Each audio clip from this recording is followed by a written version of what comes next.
বাপ তুই আইসস? আমার অফিস থেকে এলাম মাত্র। আর তো তো ডিপাইবা আমার পোলাটা কাম করে আইছে, যাও এক গ্লাস পানি দাও, যাও যাও। আচ্ছা খারাপ, এই বিল কেসটা লয়ে যাও ধরো। আচ্ছা ঠিক আছে দেন। আর এটার মধ্যে অরিজিনাল ডুপ্লিকেট কিছু খাতা আছে, এগুলো ধরো না। আপেল খেলা তুমি, দোষ দিলা ভাবি। গোলামের পুত এই নাবালক মায়ের উপর মিথ্যা বলতেছ, তোর খাইছে।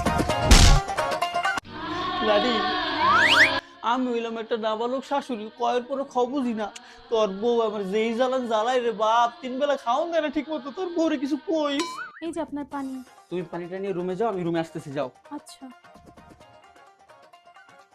আইজ মনে ঘটা করে দুইটা দিব আমি। যাই একটু হুইনা হিগা। ভাবি ভাবি মায়া আপনাকে দরজার সামনে কান পেতে দাঁড়াই হইছে। গোলামের পুত কইল কি রে?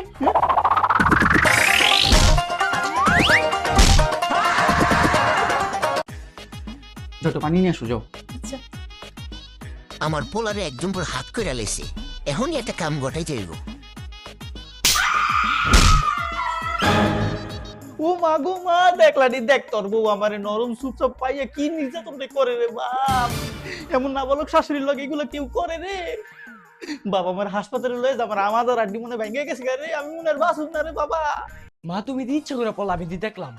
গোলামের পুত তোরে খাইছি খারাপ তুই।